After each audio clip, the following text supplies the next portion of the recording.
Ibu Bapak, salam sejahtera buat kita semua. Senang bisa menyapa Anda kembali.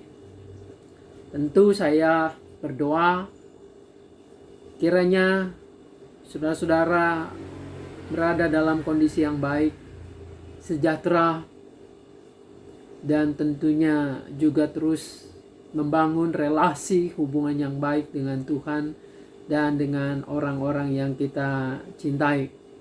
Perjumpaan kali ini kita akan membahas sebuah tema kehadiran Allah beserta kasih-Nya. Kehadiran Allah beserta kasih-Nya.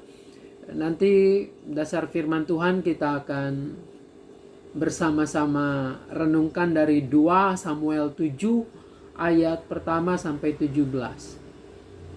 Kita siapkan Alkitab kita. 2 Samuel 7 ayat pertama sampai dengan 17. Dan kalau kita sudah menyiapkan hati kita, mari saya mengajak kita juga menyiapkan hati kita. Maksud saya, kalau kita sudah siapkan Alkitab, kita siapkan hati dan pikiran kita agar tertuju pada firman Tuhan, dan biarlah Tuhan menolong kita. Mari kita berdoa. Bapa dalam surga, terima kasih untuk kasih kebaikan-Mu, untuk kesempatan yang terus Engkau berikan. Meskipun dalam keterbatasan kami melalui media online ini, kami boleh terus bersekutu. Kami boleh terus belajar firman Tuhan. Kali ini kami akan belajar bagaimana kisah Raja Daud yang punya kerinduan untuk membangun rumah Tuhan agar Tuhan hadir dalam kehidupannya. Namun biarlah ya Bapa, ketika kami belajar, Roh-Mu yang kudus juga menolong kami supaya kami memahami dan mengerti. Dan ketika kami mengertinya, maka Engkau jugalah yang akan menolong kami untuk kami dapat melakukan firman ini. Hamba-Mu dalam kelemahan, keterbatasannya, biarlah Engkau sendiri yang menolongnya, supaya ia dapat menjelaskan firman Tuhan sesuai dengan apa yang Engkau maksudkan. Di dalam nama Tuhan kami, Yesus Kristus, kami berdoa kepada Bapa di surga. Amin. Saya akan membacakan untuk kita semua bagian Alkitab kita, 2 Samuel 7 ayat pertama sampai dengan ayatnya yang ke-17. Diberi judul oleh Lembaga Alkitab Indonesia, Janji Tuhan mengenai keluarga dan kerajaan Daud. Ketika raja telah menetap di rumahnya dan Tuhan telah mengaruniakan keamanan kepadanya terhadap semua musuhnya di sekeliling, berkatalah raja kepada Nabi Nathan, "Lihatlah, aku ini diam dalam rumah dari kayu aras. Padahal tabut Tuhan diam di bawah tenda." Lalu berkatalah Nathan kepada raja, "Baik, lakukanlah segala sesuatu yang dikandung hatimu, sebab Tuhan menyertai engkau." Tetapi pada malam itu juga datanglah firman Tuhan kepada Nathan demikian, "Pergilah, katakanlah kepada hambaku Daud, beginilah firman Tuhan, masakan engkau mendirikan rumah bagiku untuk kudiami? Aku tidak pernah diam dalam rumah sejak aku menuntun orang Israel dari Mesir sampai hari ini. Tetapi aku selalu mengembara dalam kemah sebagai kediaman. Selama aku mengembara bersama-sama seluruh orang Israel, pernahkah aku mengucapkan firman kepada salah seorang hakim orang Israel yang kuperintahkan menggembalakan umatku Israel demikian? Mengapa kamu tidak mendirikan bagiku rumah dari kayu aras? Oleh sebab itu beginilah kau katakan kepada hambaku Daud, beginilah firman Tuhan semesta alam, akulah yang mengambil engkau dari padang ketika menggiring kambing domba untuk menjadi raja atas umatku Israel. Aku telah menyertai engkau di segala tempat yang kau jalani dan telah melenyapkan segala musuhmu dari depanmu. Aku membuat besar namamu seperti nama orang-orang besar yang ada di bumi. Aku menentukan tempat bagi umatku Israel dan menamakannya, sehingga ia dapat diam di tempatnya sendiri dengan tidak lagi dikejutkan dan tidak pula ditindas oleh orang-orang lalim seperti dahulu.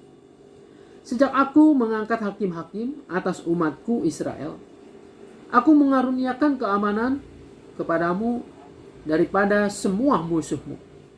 Juga diberitahukan Tuhan kepadamu, Tuhan akan memberikan keturunan kepadamu. Apabila umurmu sudah genap dan engkau telah mendapat perhentian bersama-sama dengan nenek moyangmu, maka aku akan membangkitkan keturunanmu yang kemudian anak kandungmu, dan aku akan mengokohkan kerajaannya. Ialah yang akan mendirikan rumah bagi namaku, dan aku akan mengokohkan tahta kerajaannya untuk selama-lamanya. Aku akan menjadi bapaknya dan ia akan menjadi anakku. Apabila ia melakukan kesalahan, maka aku akan menghukum dia dengan rotan yang dipakai orang dan dengan pukulan yang diberikan anak-anak manusia. Tetapi kasih setiaku tidak akan hilang daripadanya, seperti yang kuhilangkan daripada Saul yang telah kujauhkan dari hadapanmu. Keluarga dan kerajaanmu akan kokoh untuk selama-lamanya di hadapanku. Tahtamu akan kokoh untuk selama-lamanya. Tepat seperti perkataan ini dan tepat seperti penglihatan ini Nathan berbicara kepada Daud. Sampai demikian jauh pembacaan Alkitab. Tuhan Yesus berkata, yang berbahagia setiap kita yang mau mendengarkan firman Allah, memelihara tentu dengan melakukannya. Saudara yang dikasihi dan mengasihi Tuhan Yesus, kehadiran Allah beserta kasih-Nya. Siapapun ingin disertai oleh Allah. Siapapun mau kalau Allah ada di pihaknya. Sebab kalau Allah di pihak kita, siapakah musuh kita? Bukankah Dia adalah Allah yang perkasa, Allah yang maha kuasa, Allah yang tiada tandingnya? Saudara-saudara, kehadiran Allah dirindukan. Dirindukan oleh setiap orang yang mau membangun relasi yang baik. Daud merasakan dalam sepanjang kehidupannya begitu nyata penyertaan Allah. Kehadirannya tampak. Kemenangan demi kemenangan ia boleh raih. Ia yakini bukan tangannya sendiri, tetapi karena Allah di pihaknya. Karena Allah menolongnya. Saudara-saudara, saat kerinduan Daud yang tadi kita baca itu memuncak dan disampaikan kepada Nabi Nathan, tabut Allah telah dibawa ke Yerusalem. Tabut Allah ini adalah lambang kehadiran Allah. Sebelumnya tabut Allah ini ya memang ada di dalam kemah. Berarti kehadiran Allah ini sudah mengesahkan ketika ada tabut itu sudah masuk kota Yerusalem. Saudara-saudara, Allah sudah mengesahkan bahwa dinasti Daud, Raja Daud, dinasti yang baru ini sudah kokoh. Namun apakah hal itu cukup bagi Daud? Bahwa ketika tabut itu pindah, sekarang ada di Yerusalem, lalu kediamannya juga di Yerusalem, itu mengokohkan bahwa Allah hadir beserta dengan dia. Nah, saudara-saudara, kelihatannya tidak. Daud ingin memastikan bahwa Allah menetap secara permanen. menetap secara permanen di Yerusalem, di ibu kota yang ia kokohkan itu. Karena itu Daud memutuskan untuk membangun bait Allah. Dengan demikian, jalan pikiran Daud, kalau bait Allah itu sudah dibangun, lalu kemudian tabut perjanjian itu, tabut itu isinya adalah hukum Taurat, itu merupakan lambang atau simbol kehadiran Allah di tengah-tengah umatnya. Kalau tabut itu, Taurat itu sudah ada masuk dalam bait Allah, rumah Allah itu, maka sudah dipastikan Allah sekarang diam di situ. Diam di rumahnya secara permanen di Yerusalem. Dan tentu saja kerajaan Daud dipastikan semakin kuat, semakin kokoh. Saudara-saudara, sekali lagi ini adalah tindakan yang brilian dari Daud.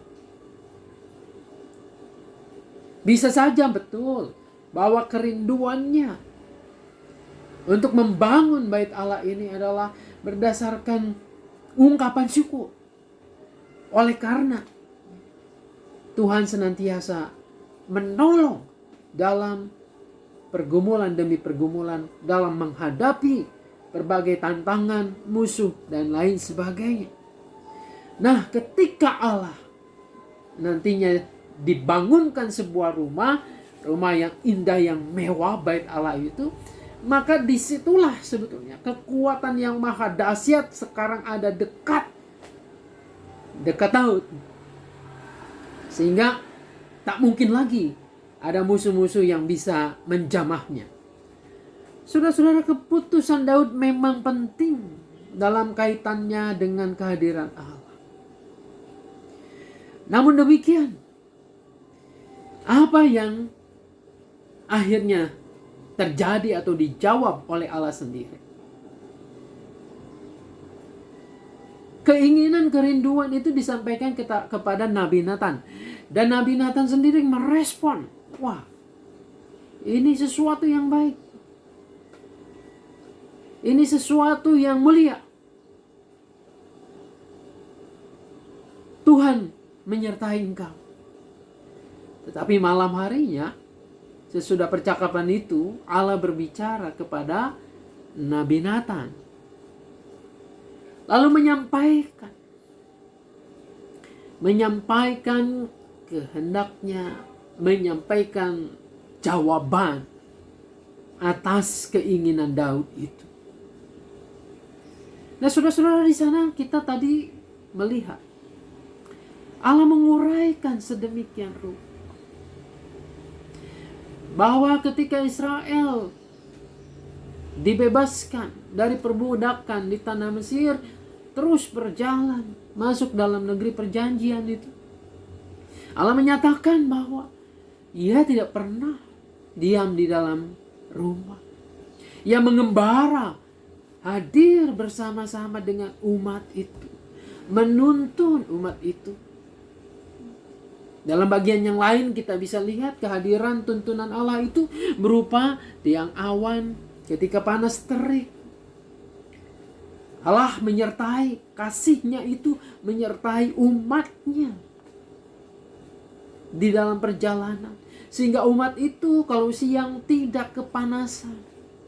Saya tidak tahu apabila saudara-saudara yang pernah pergi ke Yerusalem, ke Mesir, dan seterusnya, napak tilas kondisi keadaan di sana.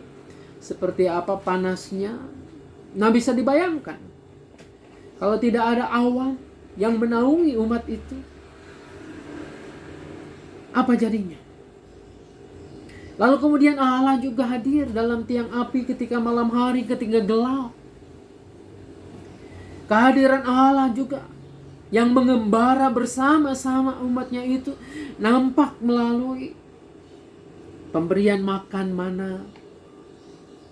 Umat itu juga diberi makan daging burung puyuh.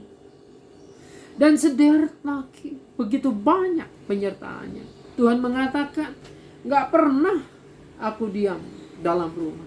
Aku ada bersama-sama dengan umat itu. Saudara-saudara, manusia tidak bisa mengatur Allah dengan simbol-simbol keagamaan. Daud tidak bisa mengatur Allah. Walaupun nampaknya rumah yang akan dibangun itu nantinya lebih agung, lebih megah dari rumahnya sendiri. Rumahnya sendiri dikatakan dibangun dari kayu aras. Kayu aras adalah kayu yang paling mahal pada saat itu, berkualitas mewah dan seterusnya.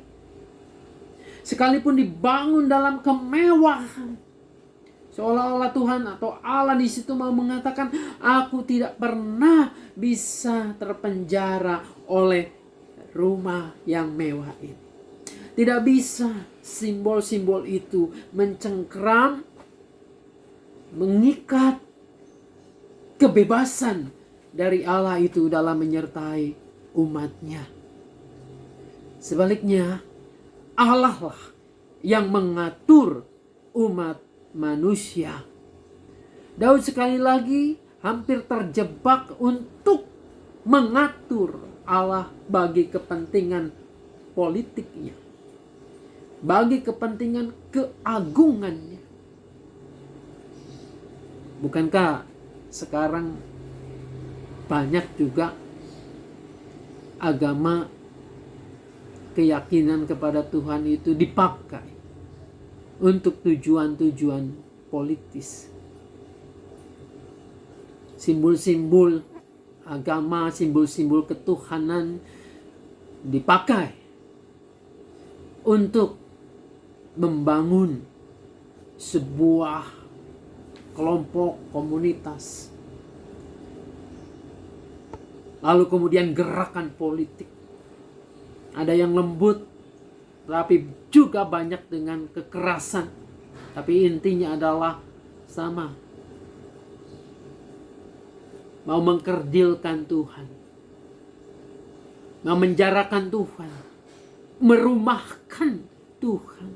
Agar Tuhan bisa diatur. Bukankah seringkali kita juga begitu ya?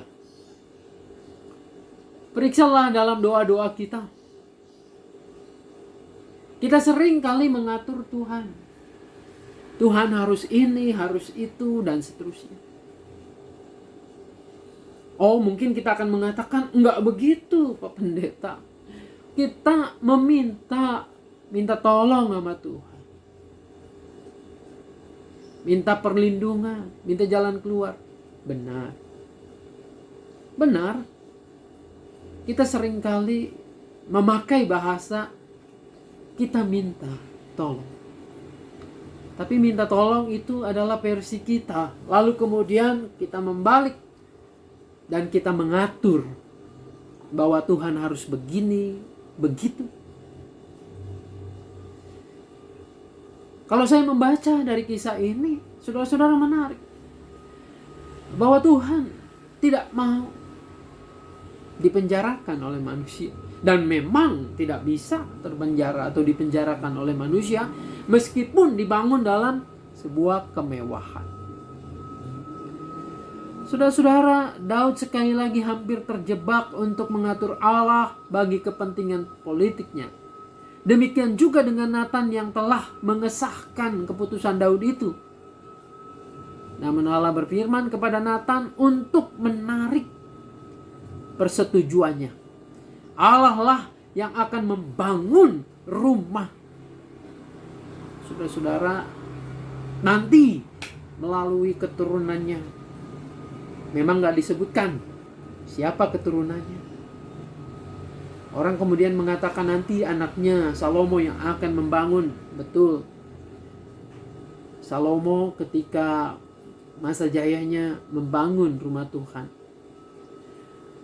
Tapi ini sekali lagi inisiatifnya bukan sebenarnya dari manusia itu. Dari orang itu. Tetapi dikembalikan, Tuhan mau mengembalikan, biarlah Aku yang mengendalikan, aku yang mengatur. Bukan kamu Daud, nanti keturunanmu. Nah itu kan artinya, walaupun nantinya Salomo akan membangun bait Allah itu, artinya adalah Allah yang memprakarsai itu, bukan manusia. Jadi kita bisa belajar bahwa Allah tidak bisa dipenjarakan oleh manusia. Nah janji Allah bagi Daud begitu luar biasa. Ya, saudara-saudara, permintaan Daud ini ditolak, tetapi Tuhan tetap menjanjikan, keturunanmu nanti akan menjadi raja, membangun kerajaan yang kekuasaannya tidak akan berakhir. Kita yakini, saudara-saudara, siapa keturunan Daud yang kerajaannya tidak berakhir. Sampai hari ini ada. Sang Mesias yang kita rayakan kedatangannya dalam minggu-minggu ini, ialah keturunan Daud yang kemudian akan mengokohkan tahta Daud itu, bukan dari sisi fisik, bukan dari sisi materi yang kelihatan, tetapi nilai-nilai kerajaan Allah yang sesungguhnya itu diwujud nyatakan dalam diri Sang Mesias, dalam diri Yesus Kristus ini. Nah disinilah saudara-saudara, Allah kekuasaannya tidak bisa dikekang, dipenjarakan oleh manusia, tetapi sebaliknya ia menyatakan kehadirannya bukan kepada orang-orang tertentu yang dinilai hebat, tetapi ia menyatakannya kepada semua orang. Ia menyatakan kasih dan kuasanya, kehadirannya bagi semua orang, agar semua orang bisa merasakannya dan tidak dikuasai oleh segelintir orang yang merasa bahwa dengan itu kekuasaannya menjadi kokoh.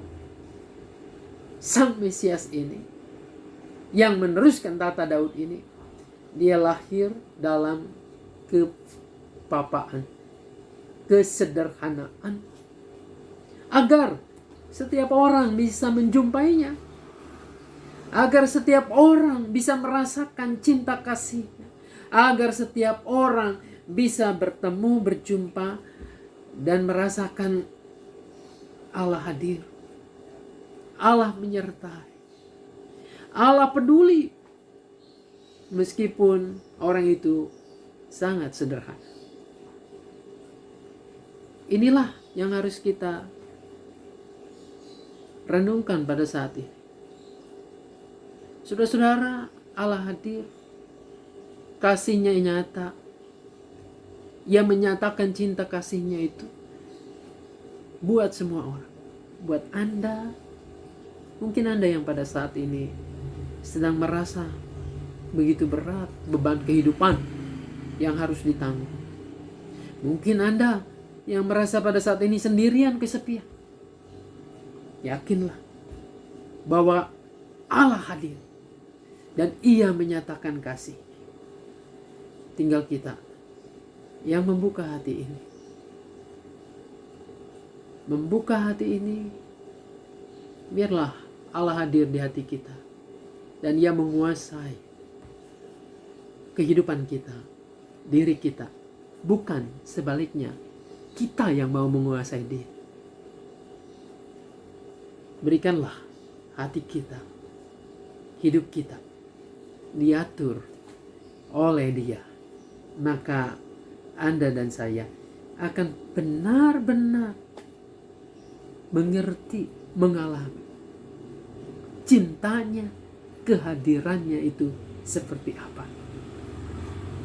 Tuhan Yesus menolong, memberkati kita.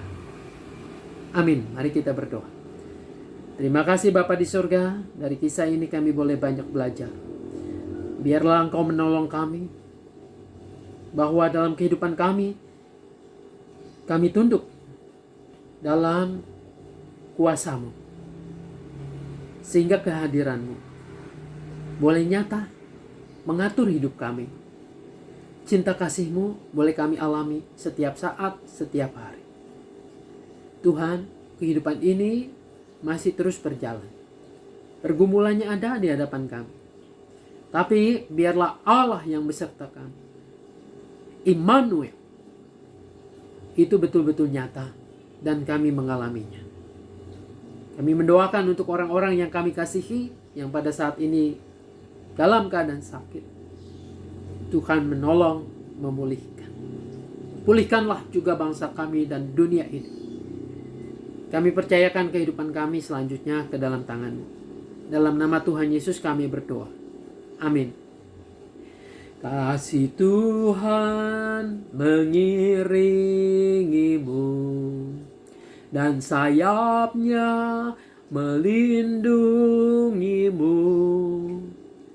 Tangan Tuhan pegang di dalam hidup-Mu. Majulah dalam terang kasih-Nya. Katakan pada diri sendiri. Kasih Tuhan mengiringiku, dan sayap-Nya melindungiku. Tangan Tuhan pegang di dalam hidupku. Majulah dalam terang kasih-Nya. Tuhan Yesus memberkati kita. Amin.